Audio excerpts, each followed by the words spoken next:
কই গো গিন্নি, শুধু ভাত দিয়ে গেলে যে, সঙ্গে আর কিছু দেবে না? দিলাম তো এক ঘটি জল। ভাতে জল ঢেলে নুন দিয়ে মেখে খেয়ে নাও। হ্যাঁ, রোজ রোজ সেই এক খাবার, এসব মুখে তোলা যায় নাকি? হ্যাঁ, তাহলে খালি পেটেই থাকো না, কে বলেছে মুখে তুলতে? না মানে অন্তত একটা কাঁচা পেঁয়াজ। এই মাঝে মাঝে তো বেশ ওই মশলা দিয়ে কষিয়ে মাছ মাংস রাঁধতে পারো গিন্নি। বাজারে মাছ মাংসের দাম জানো? ছেঁড়া কাঁথায় শুয়ে মাছ মাংস খাওয়ার স্বপ্ন দেখতে লজ্জা করে না তোমার? আসলে কি জানো তো গিন্নি, আমার লজ্জাটা ওই তোমার রান্নাঘরে রাখা মশলার বাক্সের মতো, শুধু আছে কিন্তু কোনো কাজে লাগে না। এই খবরদার, আমার রান্না তুলে একদম খোঁটা দেবে না, এই বলে দিলাম। হ্যাঁ, আমি চললাম মাছ আনতে, তুমি আদা রসুন বেটে পেঁয়াজ কুচিয়ে রাখো, বুঝলে? বলি পয়সা কোথায়? লাগবে না, মাছ খেতে হলে পয়সা নয় গিন্নি, বুদ্ধি লাগে, বুদ্ধি, বুঝলে?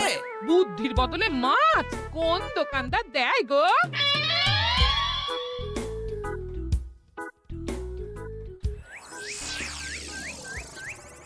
না না না না না, কিছুতেই বুঝে উঠতে পারছি না। এই নিন জাহাপনা, আপনার জন্য আম পোড়া শরবত এনেছি, খেয়ে নিন। ওরা কপাল আগে সামলাই, তারপর আম পোড়ার শরবত খাবো। সে কি জাহাপনা, আম তো আপনার প্রিয় ফল। তার চেয়েও প্রিয় ক্ষমতার লোভ। এদিকে কৃষ্ণনগর ঠিক যেন পাকা হিমসাগর, ওদিকে বর্ধমান যেন হৃষ্টপুষ্ট ফজলি, আর খাম্বাজ রাজ্য যেন লাল হলুদ গোলাপ খাস। এদের একসঙ্গে খেতে না পারলে আমার ঠিক ভাত হজম হচ্ছে না উজির। হবে হবে, খুব তাড়াতাড়ি এই রাজ্যগুলো আপনার বর্ষতা স্বীকার করবে জাহাপনা। শুধু চাই সঠিক উপায়। কি উপায়? এদের সঙ্গে যুদ্ধে লড়ে আপনি সহজেই রাজ্যগুলো জিতে নিতে পারেন জাহাপনা, কিন্তু তাতে রাজ্যবাসীর ভালোবাসা পাবেন না। রাজ্যবাসীর ভালোবাসা পেতে হলে প্রমাণ করতে হবে তাদের রাজারা অপদার্থ। কি বলছো উজির? আমার তো কিছুই মাথায় ঢুকছে না। আপনি হলেন বাংলার নবাব, আর কথায় আছে না, মাছে ভাতে বাঙালি। বাঙালিকে না বুঝলে বাংলা জিতবেন কিভাবে? আসুন আসুন জাহাপানা, আসুন, আমি আপনাকে বাতলে দিই বাংলা জেতার উপায়। সাব্বাস উজির, তোমার বুদ্ধিটা ঠিক পাকা ল্যাংড়া আমের মতো না, মিষ্টি।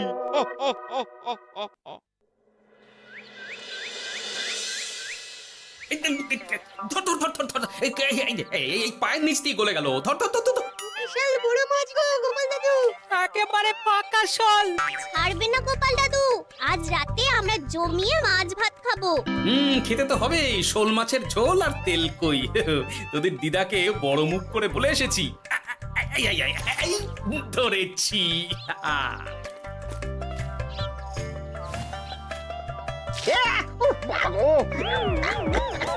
ছি ছি ছি ছি, কি দুর্গন্ধ! গোপালকে ছাড়বেন না মহারাজ, ও ইচ্ছে করে আমার মুখে কাদা ছুঁড়েছে। ঠাকুর বলেছেন মানুষ নিজের কর্মফল একদিন না একদিন ঠিক পাবে। মন্ত্রী মশাই যে এত তাড়াতাড়ি পেয়ে যাবেন ভাবতেই পারিনি। দেখেছেন মহারাজ, দেখেছেন? দোষ করে এখন আবার ধর্মের বাণী দিচ্ছে। তুমি রাজসভা কামাই করে এসব কি করছো গোপাল? যা সামান্য বেতন পাই সব পেঁয়াজ রসুন কিনতেই ফুরিয়ে যায় মহারাজ, তাই মাছটা নিজেই ধরে খাচ্ছি। হ্যাঁ? মহারাজ আপনার পায়ে পড়ি। থাক থাক, আর আমার পা ছুঁতে হবে না গোপাল। কেন মহারাজ? আমি তো মন থেকে আপনাকে সম্মান করি, বলুন। এ তো আচ্ছা জ্বালাতন। মুর্শিদাবাদের নবাব বাহাদুর আপনাকে একটি বিশেষ পত্র পাঠিয়েছেন, অনুগ্রহ করে গ্রহণ করুন।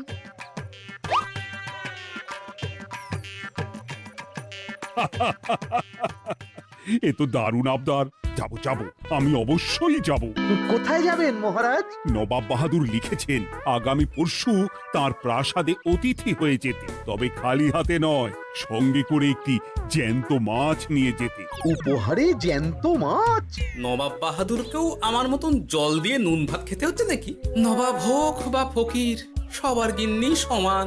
কিন্তু সঙ্গে করে কি মাছ নিয়ে যাওয়া যায়? ভেটকি, চিতল নাকি কাতলা?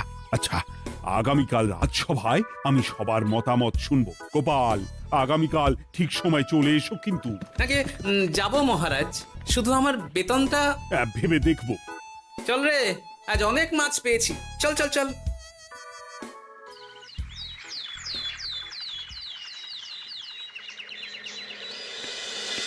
কি মহারাজ, আপনাকে এত চিন্তিত দেখাচ্ছে কেন? নবাব বাহাদুরের জন্য কি মাছ উপহার স্বরূপ নিয়ে যাওয়া যায় সেই চিন্তায় গতকাল রাতে আমার ভালো ঘুম হয়নি মন্ত্রী। আমিও গতকাল রাতে দু চোখের পাতা এক করিনি মহারাজ। অনেক ভেবে সকালের দিকে আমার মাথায় একটা বুদ্ধি এলো। কি বুদ্ধি? নবাবকে উপহার স্বরূপ ইলিশ দিলে কেমন হয়? বোঝো কাণ্ড, এই বুদ্ধির জন্য রাত জাগতে হলো। হ্যাঁ, ইলিশ তো জল থেকে তুললেই অক্কা পায়, তা জ্যান্ত থাকবে কিভাবে? ঠিক ঠিক, মন্ত্রীর মাথায় গোবর আছে না ভুসি?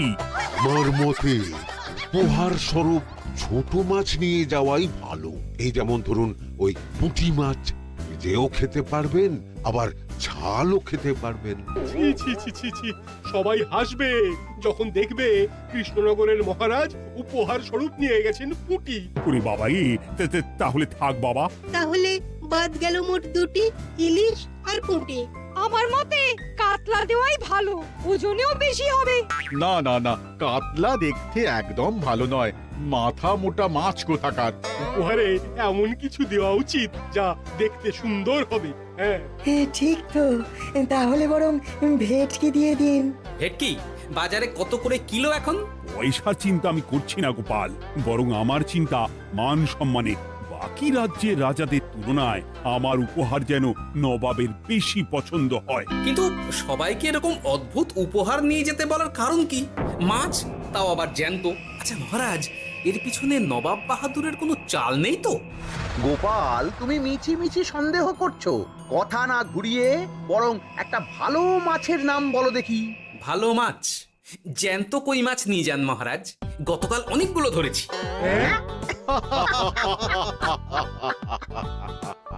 কি, এত ভালো ভালো মাছ থাকতে আমি শেষে কই মাছ নিয়ে যাব? তুমি সমাধান না দিয়ে উল্টে মজা করছো গোপাল। দূর হয়ে যাও, দূর হয়ে যাও আমার চোখের সামনে থেকে। আগে ভাড়ামো করার জন্যই তো মাস গেলে বেতন পাই মহারাজ। মানে কি বলতে চাইছো গোপাল? নবাব বাহাদুর কি চান সেটা আমরা সবাই জানি, তাই বলছি মাছের গর্তে হাত ঢোকানোর আগে পরীক্ষা করে নেওয়া উচিত ভেতরে সাপ আছে কিনা।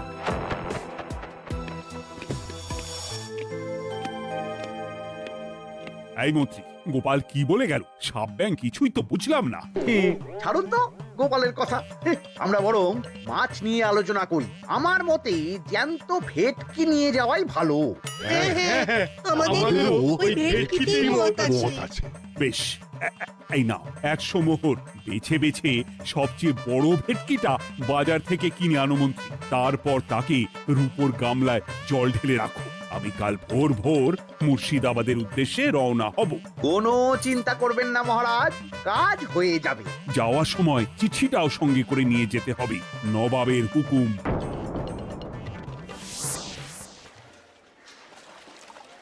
এই দেখুন কেমন খেলা করছে। হ্যাঁ, বাহ বাহ বাহ। ওজনে কত হবে? 4 কিলো তো হবেই।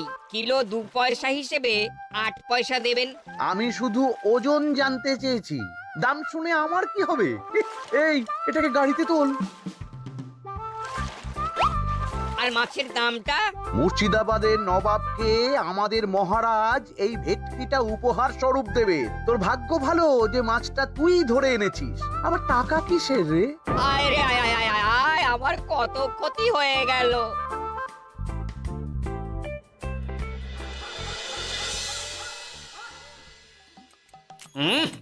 গুনি তেল কৌটে যা রেঁধেছ না। বলি বলি আর কটা মাছ আছে গো? আছে তাতে আগামী 7 দিন হয়ে যাবে। হ্যাঁ, তাহলে কাল কই মাছের ঝোল খাবো, পশু খাবো শোল মাছের কালিয়া।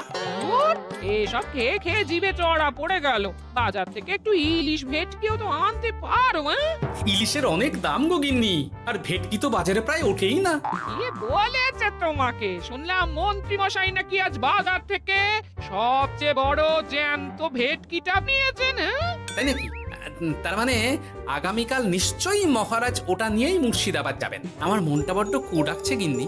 না, এভাবে ছেড়ে দিলে হবে না, একটু পরীক্ষা করে দেখতে হবে। হাজার হোক এ রাজ্যটা তো আমারও।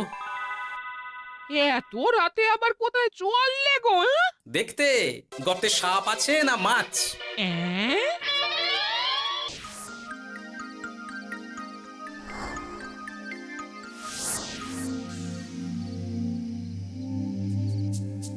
এ কি গোপাল, এত রাতে?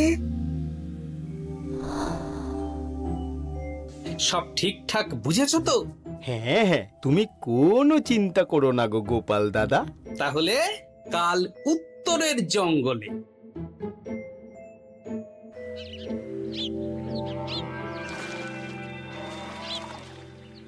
ভেটকি মাছটা রূপোর গামলায় রেখে গরুর গাড়িতে তুলে দিয়েছি মহারাজ। আর নবাব বাহাদুরের চিঠিটা? ইয়ে, সিংহাসনের ওপর, নিচে, ডাইনে, বাঁয়ে সব জায়গায় খুঁজলাম, কোথাও নেই। সে কি তাহলে? এমন চিত্তাকর্ষক উপহার দেখলে নবাব বাহাদুরের চিঠির কথা মনেই থাকবে না। আপনি নির্দ্বিধায় যাত্রা শুরু করুন মহারাজ। ঠিক বলেছ।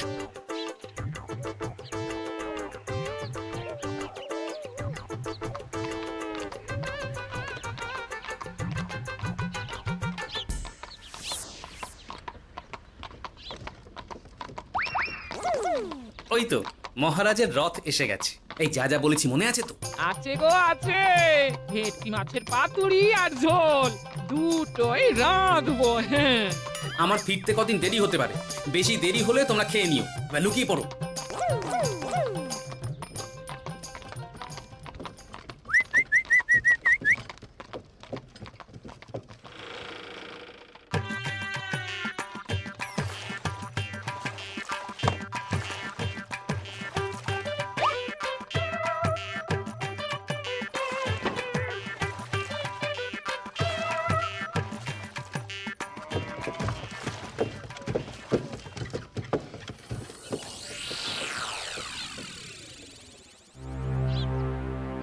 ওই দেখা যায় রথে চেপে সবাই ধীরে ধীরে এদিকেই আসছে জাহাপানা। আসতে দাও, আসতে দাও, এবারই খেলা জমবে। এসো এসো, তোমাদের সবাইকে মুর্শিদাবাদে স্বাগত জানাই। আমার উপহারের কথা মনে আছে তো? আছে জাহাপানা আছে, শুধুমাত্র আপনার জন্য আমি নিয়ে এসেছি একটা জ্যান্ত কাতলা। এই নিয়ে এসো। আমার উপহারও কিছু কম নয় জাহাপানা, নিয়ে এসো। আর তোমরা? আর কৃষ্ণচন্দ্র, তুমি কি এনেছো? এদের সবার চেয়ে ভালো উপহার এনেছি, যা দেখলে আপনার মন একেবারে আনন্দে নেচে উঠবে। ইচ্ছে করবে এক্ষুনি হয় পাতুরি না হয় ঝোল করে খেয়ে নি। তাই নাকি? হ্যাঁ, খাস নবাব বাহাদুরের জন্য আমার বিশেষ তোফা। কই নিয়ে এসো। এই তো কই নিয়ে এসেছি মহারাজ। গোপাল, তুমি? ভেটকি কোথায়? এতক্ষণে গিন্নি রান্না বসিয়ে দিয়েছে।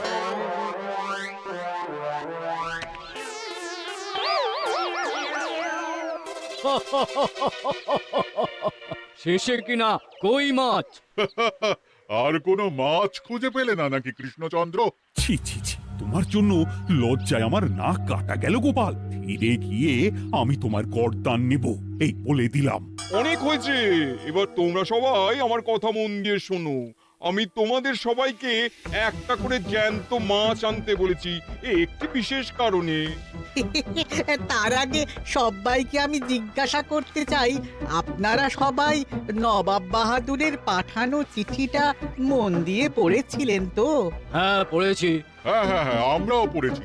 বেশ, তাহলে তো তোমরা এই আমন্ত্রণের কারণটা জানো। তোমাদের আনা মাছেদের আয়ু যতদিন, তোমাদের রাজ্যের আয়ুও ততদিন। মানে আপনাদের মধ্যে যার মাছ যেদিন মারা যাবে, জাহাপানা তার রাজ্যটা সেদিন নিয়ে নেবে।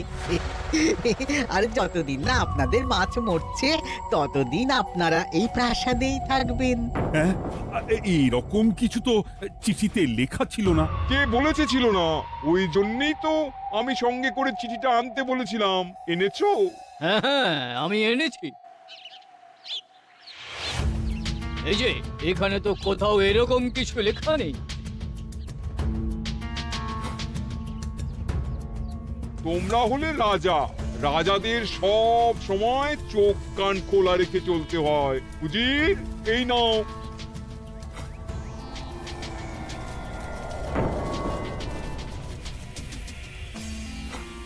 সত্যি তো, চিঠিতে তো এটাই লেখা আছে। আমাদের সঙ্গে প্রতারণা করা হয়েছে। হ্যাঁ হ্যাঁ, আমরা কেউ বুঝিনি চিঠিতে কার চুপি করা আছে। চুপ! বেশি গলা তুলে কথা বললে গলাটা শরীরের ওপরে নাও থাকতে পারে। আজ এই মুহূর্ত থেকে এই খেলাটা শুরু হলো। তোমাদের রাজ্যের আয়ু এখন তোমাদের আনা মাছেদের কাছে।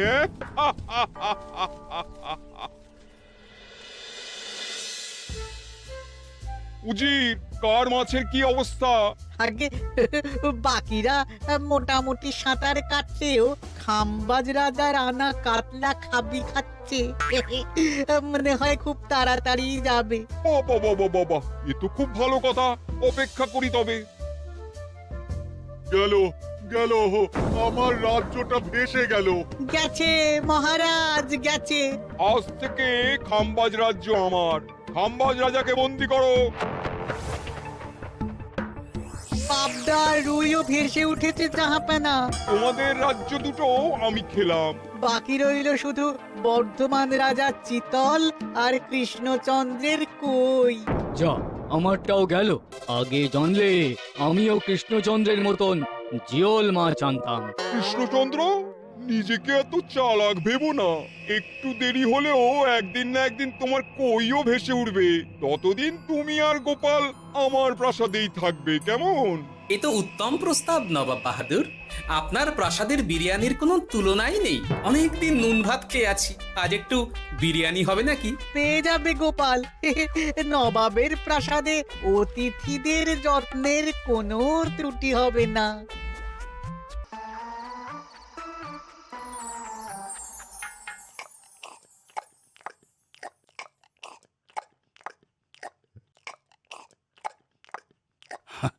আমাকে ক্ষমা করে দিও গোপাল, আমি তোমাকে অনেক কথা শুনিয়েছি, কিন্তু এখন বুঝতে পারছি কেন তুমি ভেটকির বদলে কই মাছ এনেছো। আহ, বিরিয়ানিটা যে রেঁধেছে না, বুঝি এই নবাবের বাবুর্চিকে কোনোভাবে কৃষ্ণনগরে ধরে নিয়ে যাওয়া যায় না মহারাজ? গোপাল, কোনো মাছই অমর নয়। একদিন তোমার আনা ওই কই মাছটাও মারা যাবে, আর সেদিন আমাদের কৃষ্ণনগর রাজ্যটা নবাবের হবে। আহ, ভাতগুলো একেবারে ঝুড়ো ঝুড়ো, আর মাংসটা তুলোর মতন নরম। আহ, আমার কথা কি তোমার কানে যাচ্ছে? গোপালের চোখ কান সব সময় খোলা থাকে মহারাজ, আর তাই চিঠির কারচুপিটা ধরতে আমাকে বেশি বেগ পেতে হয়নি। কিন্তু কিভাবে বুঝলে গোপাল চিঠির রহস্যটা? কারণ আমি জানতাম নবাব বাহাদুর অনৈতিক কিছু করবেন না। গায়ের জোরে নয়, বুদ্ধি দিয়েই উনি বাজিমাত করবেন। অবশ্য এ ব্যাপারে আমাকে সাহায্য করেছে বিজ্ঞানী। একটা সাহায্য করতে পারবেন বিজ্ঞানী?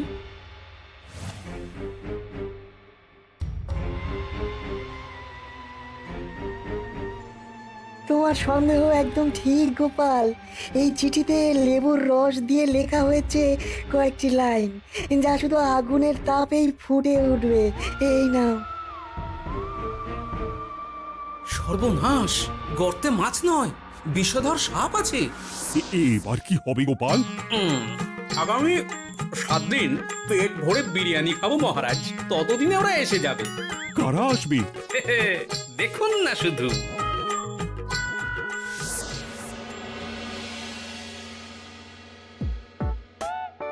এই তোমার বুদ্ধি, দেখলে তো গোপাল এসে কেমন সবকিছুর উপরে জল ঢেলে দিল। মানে বুঝতে পারিনি যে ওরা ওরা চিঠির কারচুপি সব ধরে ফেলবে। কৃষ্ণচন্দ্রের কই মাছের কি খবর? সেটা কি এখনো জীবিত? আগে আমাদেরও একই প্রশ্ন নবাব বাহাদুর। এভাবে আর কদিন চলবে জানা নেই। কবে যে সব থেকে মুক্তি পাবো। দাঁড়ান জাহাপানা, আমি ছুটে গিয়ে দেখে আসছি মাছটা জীবিত আছে কিনা। তুমি বুনোল হলে আমিও বাঘা তেঁতুল। কৃষ্ণচন্দ্র, যতদিন না মাছটা মরছে তোমাকে আমি এখানেই আটকে রাখবো। সর্বনাশ হয়ে গেছে জাহাপানা, দেখবেন আসুন, দেখবেন আসুন। কি হয়েছেটা কি? চলুন না, নিজের চোখেই দেখবেন। সে কি, কই মাছ বাচ্চা দিয়েছে? এটার অপেক্ষাতেই তো ছিলাম। ওরা এসে গেছে মহারাজ। এবার আপনার রাজ্য সুরক্ষিত। মানে নবাব বাহাদুরের কথা অনুযায়ী মাছ মারা গেলে রাজ্য ছাড়তে হবে। এমনিতেই কই মাছের জান শক্ত, এরাও বড় হবে, বাচ্চা দেবে। এইভাবে কই মাছের গুষ্টি মরে শেষ হতে হতে নবাব বাহাদুর আর বেঁচে থাকবেন না। হ্যাঁ নয়, হ্যাঁ। বেছে বেছে ঠিক মা কই মাছটাকে নিয়ে এলে, এবার রাজ্যে ফিরি। কি লাভ? সেই তো নুন ভাত খেয়েই থাকতে হবে। না, আমি তোমার বেতন 10 গুণ বাড়িয়ে দেব, আর যাওয়ার সময় নবাবের বাবুর্চিকেও ধরে নিয়ে যাব। আজ থেকে তুমি শুধু বিরিয়ানি খাবে। জয় জয় মহারাজের জয়, জয় কই মাছের জয়।